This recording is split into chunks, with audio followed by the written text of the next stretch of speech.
Baik, Assalamualaikum warahmatullahi wabarakatuh. Waalaikumsalam. Kita berjumpa lagi di dalam podcast seadanya. Apa kabar, Kak? Kabar baik. Salam Alhamdulillah. pramuka. Hari ini kita coba membahas terkait dengan masalah pramuka, Kak. Iya, kenapa di pramuka? Ini kalau dengar-dengar abang kita ini adalah legendnya pramuka. Dia itu kalau dikatakan oleh para senior pramuka adalah perpustakanya berjalan. Benar nggak, Kak? Legend apa legend? Oh, legend. Nah, baik, Kak, hari ini kita coba membahas salah satu hal terkait dengan sejarah. Bukannya saya orang sejarah, tidak, tapi kita coba akan melihat sebuah perspektif bagaimana sejarah gerakan pramuka. Coba, kira-kira filosofi apa yang terkandung dalam sejarah pramuka itu? Ya, kalau kita lihat gini ya, kita harus kembali kepada akar apa yang dilakukan Baden Powell ketika membuat pramuka. Yang jelaskan ini sebetulnya adalah berasal dari kegelisahan tentang masa depan. Bagaimana sebuah bangsa bisa bangun dan menjamin kehidupannya ke masa depan dengan memberikan pendidikan pada anak mudanya. Nah, Indonesia terus terang diperkenalkan dengan ide ini oleh seorang Belanda ketika itu di tahun 1912.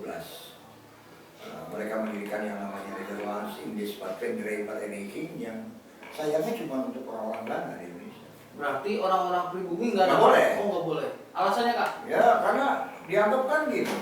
Kan Belanda ketika itu membuat sebuah strata masyarakat itu jadi 4. Yang kelas 1 itu Eropa. Lalu yang kelas 2 ini adalah keturunan Arab. Ketiga keturunan Cina, baru yang keempat pribumi. Jadi dianggap udahlah paling bawah gitu ya. Kayak negro dulu lah gitu ya. Nah, tapi ya orang-orang di sini juga tidak diam gitu, melihat itu kan ada manfaatnya buat kita nih, apalagi ketika itu kan kita harus ingat bahwa lahirnya kepanduan di Inggris itu bersamaan dengan Hari Kebangkitan Nasional kita tahun 1945. Berarti gerakan pramuka itu pas dengan sebuah peristiwa kebangkitan nasional. Ya, semangatnya begitu.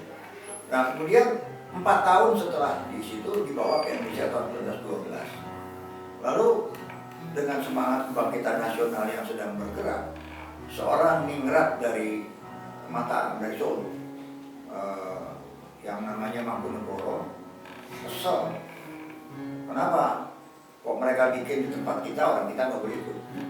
Maka Mangkunegoro mendirikan organisasi kepanduan pertama di Indonesia yang isinya pribumi pada tahun 1916. Namanya Japanese Pathfinder Organisasi. Balik lagi Mangkunegoro, oke di sini cuma Jawa doang, yang lain nggak ikut.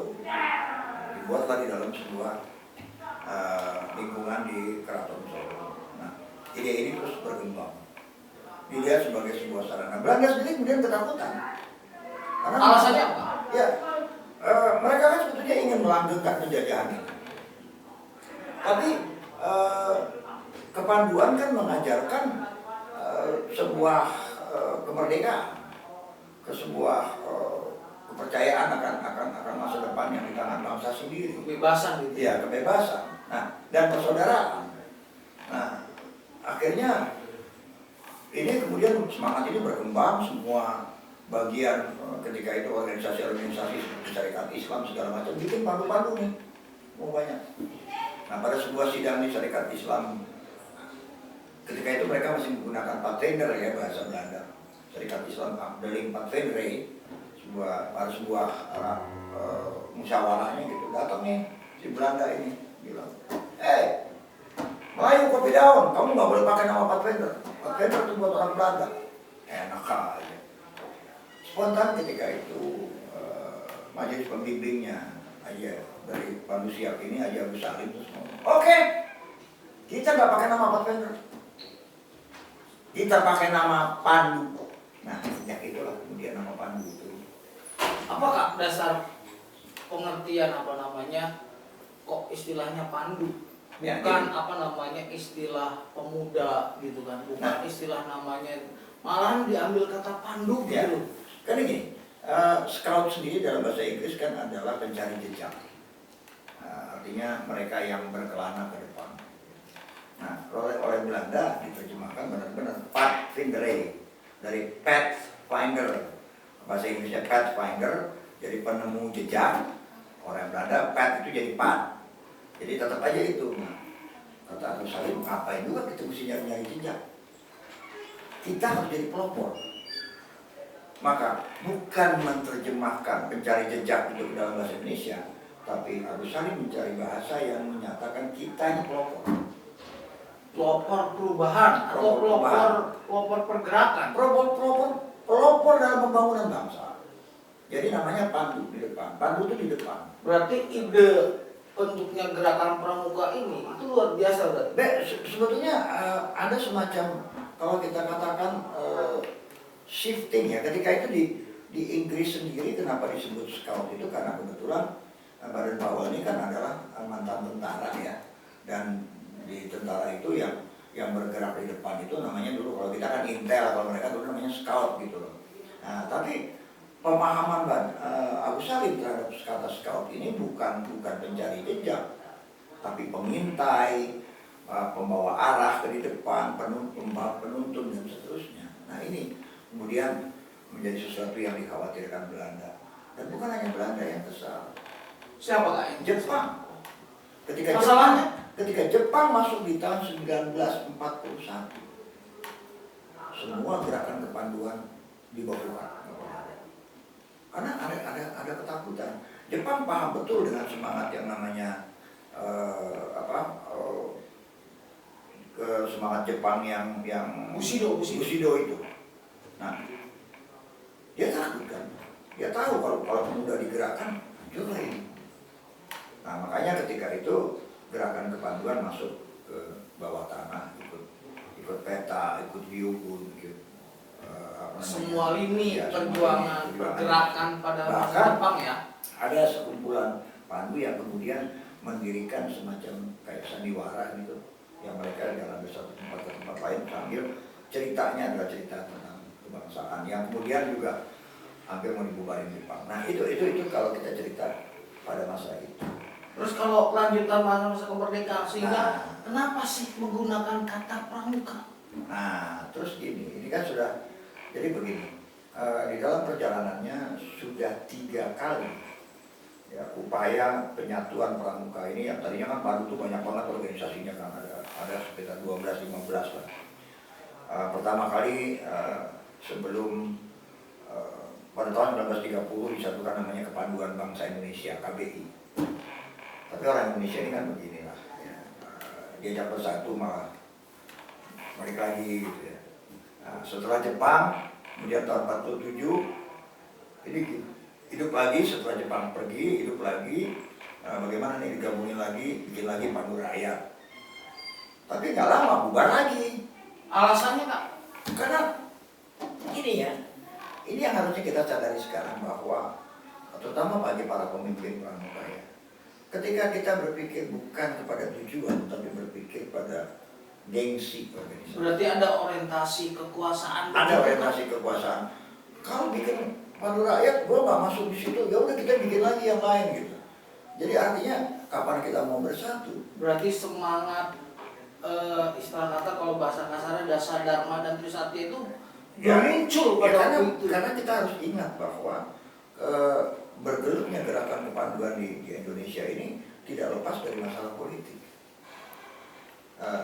Banyak organisasi-organisasi kepanduan di zaman itu yang lahir sebagai underbow, ya, sebagai bawahan dari politik. Misalnya Serikat Islam Angkatan Pandu itu dari Serikat Islam, lalu ada Hizbul Wathan, ada macam-macam yang semuanya punya partai di atasnya. Nah, ini yang harusnya dihindarkan. Lalu seorang yang bernama Sri Sultan bilang, nggak bisa nih. Lalu beliau melakukan yang namanya Kongres Kepanduan 2 kali di Surakarta. Mengajak untuk bersatu itu susah banget. Dari tahun 1955 upayakan. Terus, apalagi ketika itu kan kita pemilu yang menang keluar PKI, kuat lagi. Dan ketika itu PKI tidak suka dengan ide kepanduan karena dia mencontoh Rusia yang menggunakan pionir. pionir ini hampir sama dengan yang dilakukan Hitler di Jerman, Hitler juga. Jadi orang itu dididik untuk setia pada negara, dalam pengertian bukan setia bukan pada negara, pada pemerintah, asal bilang kiri kanan gitu. Nah, ketika itu PKI kan dengan ide angkatan kelimanya, Sri Sultan paham betul dengan ini. Ada paling tidak 4 orang tercatat yang bergerak banget: Sri Sultan, Aziz Saleh, Brigadier Jenderal Hussein Mutahar, kemudian satu lagi adalah Dr. Ahmadi. Ini yang kemudian mati-matian berusaha, bahkan upaya untuk mencegah lahirnya pramuka ini dilakukan oleh Majelis Pemusyawaratan Rakyat sementara. Tahun 60 ada keputusan musyawarah MPR mengatakan oke, boleh dibentuk, tapi nggak boleh pakai, harus menghapus sisa-sisa badan paulisme, kan begitu juga. Nah, ini terjadilah dibentuk, dari perjalanan ini kemudian dibentuk panitia 9 yang di dalamnya ada tadi 4 orang itu, kemudian menjadi panitia 5. Salah satu panitia 5 ini yang kelimanya Dr. Priyono, Menteri Pendidikan ketika itu, yang berafiliasi komunis. Nah, terus karena dibilang menghapus sisa badan paulisme kan berarti nggak boleh pakai kata pandu dong. Karena pandu dianggap gitu. Maka ya Sri Sultan kemudian menemukan ide. Karena di Jogja itu ada barisan, ada prajurit Poromuko namanya. Yang kalau lagi Jadi kalau prajurit itu yang pakai senjata gitu ya, atau pakai baju ada adat gitu ya, kalau kita lihat. berbagai prajurit di Jawa itu, ini yang Poromuko yang paling depan gitu. Udah, kalau gitu disebut aja Poromuko. Kalau kata Kang Mutahar terlalu Jawa, Kak Sultan. Nanti orang luar Jawa nggak mau. Ya terus gimana dong? Akhirnya di Indonesia kanlah Poromuko itu jadi pramuka. Maka menghadaplah mereka ke Presiden Soekarno. Di luar dugaan Presiden Soekarno nanya, pramuka itu apa? Bingung lagi kan? Ketika itu tercetuslah dari Kang Mutahar ide brilian. Pramuka itu singkatan. Singkatan apa kan? Bung Karno suka banget dengan singkatan-singkatan manipol, ustek, segala macam gitu kan. Pramuka ini singkatan. Singkatan apa? Spontan gitu. Karena saya tahu Soekarno ini kan suka dengan masalah-masalah yang kejawen. Praja Muda Karana, nah, itu kan bahasa Sanskrit, bahasa itu ya. Nah, ini juga untuk menghindarkan Dr. Priyono yang beraliran komunis, karena ada kata praja itu kan sebetulnya dengan pionir hampir sama lah gitu. Jadi akal-akalannya gitu. Maka keluarlah itu. Tapi itu pun juga masih belum selesai. Karena Dr. Priyono tetap ngotot harus ada unsur pionir di dalamnya. Berjuang sampailah pada tahun 1961.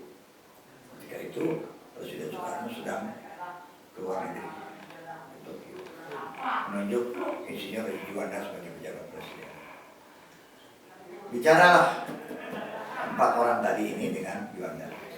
Gimana? Makanya sepakat, oke, Juanda bilang, saya yang teken ini, saya pejabat presiden. Kapan ditekennya? Pilih tanggal 20 Mei. Alasannya Pak? Hari kebangkitan. Oh, berarti kan ada sebuah korelasi ya. Jadi bahwa proses terbentuknya pramuka ingin menumbuhkan kesadaran, bahwa kita membangkitkan ya, rasa cinta tanah air itu Pak. karena itulah kemudian Kepres nomor 238 tentang pramuka itu disahkan tanggal 20 Mei 1961. Satu poin lagi, berarti gerakan pramuka ini tidak terlepas dari sebuah proses gerakan politik. Setuju Kak? Bahwa pramuka bukan organisasi politik ya. Tapi bahwa kita tidak bisa terlepas dari politik negara. Karena itu saya menyatakan ide saya. Sama seperti dikatakan Panglima Sudirman sebagai penutup ya. Panglima Sudirman bilang politik tentara adalah politik negara. Politik pramuka adalah politik negara. Berarti ketika kita menjalankan sebuah fungsi gerakan pramuka, di situ juga ada proses politik. Walaupun pramuka ini bukan organisasi politik. Perhatikan Trisatya, demi kehormatan berjanji atau bersungguh-sungguh menjalankan kewajiban tubuh terhadap Tuhan dan negara kesatuan Republik Indonesia. Berbicara negara tidak akan terlepas dari masalah politik. Berarti ketika kita musyawarah, membentuk kuartir, membentuk Itu adalah proses politik. ada proses politik. Sepakat. Ya. Artinya ketika ada proses politik, disitulah bagaimana menjalankan politik itu dengan sebaik-baiknya, Ya. sesuai dengan kemaslahatan. Bayangkan saja kalau anak-anak Indonesia Ah. tumbuh dengan buta politik, maka mereka akan dijajah kembali seperti dulu. Bahaya berarti kan? Pendidikan politik di dalam pramuka bukan membuat politik praktis, tapi memahami bagaimana hidup berbangsa dan bernegara. Sepakat Kak, berarti dengan adanya kita bergerak dalam pramuka atau gerakan pramuka, berarti ada nilai-nilai demokrasi yang Oh dijalankan. ya, Ada nilai-nilai musyawarah yang dijalankan. ya, Nilai-nilai ketuhanan. ya. Artinya kalau kita melihat seperti ketika para pemuda memakai epolet bantara atau epolet laksana yang ada di lengan pundak kanan atau kiri, itu kan sebuah simbol.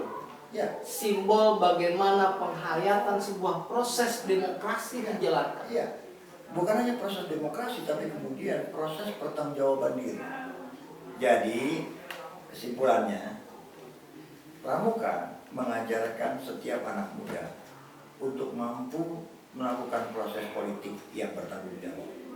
Berarti ketika kita melaksanakan sebuah otoritas kegiatan kepramukaan, disitulah kita diajarkan bagaimana otoritas menggunakan kekuasaan itu dengan baik dan benar. Ya. Artinya, wahana persahabatan tidak memandang ABC, tidak memandang agama ABC, suku ABC dan segala macam. Siapapun orangnya dan yang pantas yang duduk di dalamnya, dialah yang bertanggung jawab terhadap sebuah proses gerakan itu. Sebuah Sepakat, Kak? potongan dari Sandi Ambalan Bhinneka Tunggal Ika yang dibuat tahun 1945 Itu Kak. Ya, menyatakan siapapun walaupun bagaimana Ya. adalah kawan kita. sepakat. Berarti gerakan pramuka ini perlu direvitalisasi atau perlu di apa namanya? Para pembina dan para pelatih yang seharusnya lebih menyadari Ya, ini. artinya perlu ditingkatkan gitu Kak. Ya perlu, kalau menurut saya istilahnya adalah mendalami literasi. Itu pentingnya. Nah sekarang ketika kita berbicara literasi, terkadang pembina pramuka itu tidak pernah membaca Kak. Atau terkadang membacanya sering tapi tidak memahami. Bagaimana Kak? Ya, jadi kan begini ya. Kembali lagi, sudah berapa tahun ini kita lihat bahwa pelajaran sejarah dianggap sebagai pelajaran remeh-temeh. Padahal tanpa sejarah kita tidak akan tahu kemana kita akan berjalan ke depan. Karena kita nggak tahu di belakang seperti apa. Ini yang harus kita kembalikan lagi, bahwa kalau kita melihat semua SKU yang ada itu kan tahu sejarah. Betul. Nah, tetapi masalahnya kita menganggap sejarah itu hanya sekedar bahan bacaan yang tertulis Kepingan-kepingan. tanpa melihat Ya. kepada Realitas. pengertian di dalamnya. Betul. Dan keberanian kita untuk mengatakan yang benar itu benar, yang salah itu salah, hitam adalah hitam, putih adalah putih, untuk bisa menerapkan yang namanya Dharma ke-10, suci dalam pikiran, perkataan, dan perbuatan. Oke Kak. Oke. Semangat Kak. Thank you, semangat. Itu. Terima kasih telah Kita- datang di ya. dalam podcast apa Nanti kita lanjutkan adanya. lagi, ya. Kita hari ini podcast apa adanya adalah kerjasama dari Ambalan Soekarno-Hatta, Ambalan Soekarno-Hatta Fatmawati dengan jurnalistik dengan multimedia SMA Negeri 25 Jakarta. Terima kasih para peserta dan kita lanjut ke dalam episode kedua. Salam Pramuka. Assalamualaikum warahmatullahi wabarakatuh.